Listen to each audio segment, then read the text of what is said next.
few minutes, I will give you a way to stop arguing with your life.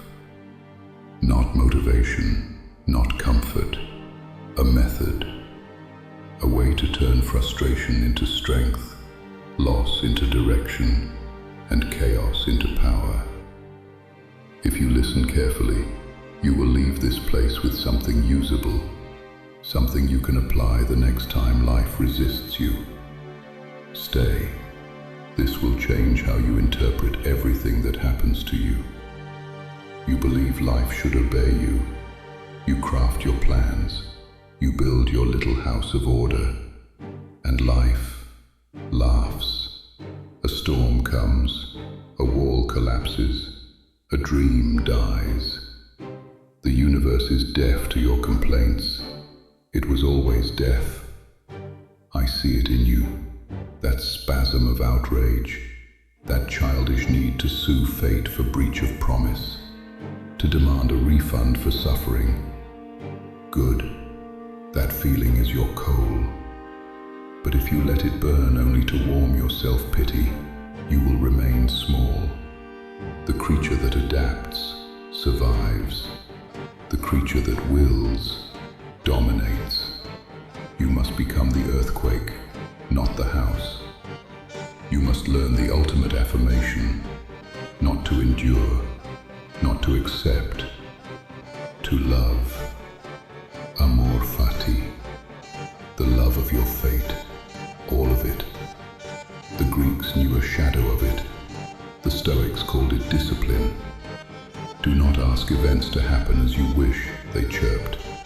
Wish them to happen as they do happen. A neat trick for a tidy mind. It is not enough. I require more. I require ecstasy. I demand that you look at the sum of your life, the betrayal that broke you, the illness that scarred you, the long grey days of despair. And you say, yes. More than yes. You say, again, give me this precise agony, this specific joy forever. I will it. This is the heaviest thought, the eternal recurrence. It is the only test that matters. If your life in every detail were to repeat endlessly, would the thought crush you? Or would it make you a god? Your answer defines you. The world is chaos, a beautiful, terrible chaos. Your happiness, your plan, these are attempts to freeze the river, to deny the dance. Stop. The river is not your enemy. It is your strength. The obstacle is not a detour on your path. The obstacle is the path. You wish to be hard, to be strong. Then stop judging. This is good luck. This is bad luck. Foolish words. See from a greater height. The blow that humiliates you is the chisel that sculpts you. The loss that empties you is the space that will hold your new self. There is no good or bad experience. There is only experience and what you do with it. Do you wish to be the anvil or the hammer? Here is your exercise, your only exercise. For 1 week, speak no complaints, voice no resentments. When you feel the snarl rise in your throat, the why me, choke it. Instead say this, it is necessary. A flat tire, it is necessary. A heartbreak, it is necessary. A glorious unexpected success, it is necessary. Do not look for the silver lining. That is just another bargain with fate. Embrace the cloud itself, the lightning, the rain. Love the necessity. What happens when you do this? A slow, terrible, wonderful truth dawns. You were never the puppet. You were the puppeteer all along. You, the deepest, most fundamental you, chose this, every piece of it, to teach yourself, to forge yourself, The you that suffers is the student. The you that loves the suffering is the master, and they are becoming the same. This is the secret.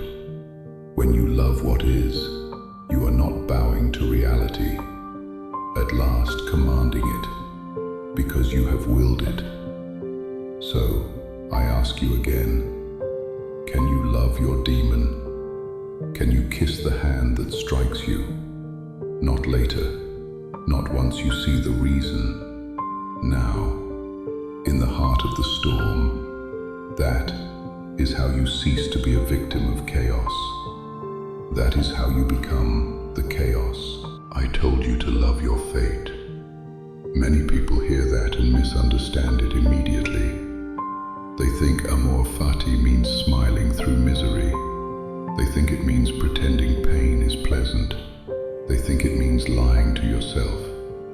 It does not. That would be weakness disguised as philosophy. Amor Fati is not optimism. It is accuracy. There is a mistake almost everyone makes. They say it is necessary too early, not to master their suffering, but to escape it. They use philosophy as anesthesia. If you use Amor Fati to numb yourself, you are not strong, you are hiding. So listen carefully. I will give you a practical method, not inspiration, not belief, a way to use what happens to you. There are 3 stages. Miss one, and you collapse back into resentment. Stage 1, see what happened. Without story, without blame, without meaning. Not, I was betrayed. Only, this person left. Not, my life is ruined. Only, this job ended. Most people never do this. They drown immediately in interpretation. Stage 2, own. This happened to you, which means it now belongs to you. Not because it was fair, not because it was deserved, but because it exists. Reality does not ask permission. Say this exactly as it is. This is now part of my material. Stage 3, form. Every event makes a demand of you. Not why me, but what strength does this require? Loss demands resilience.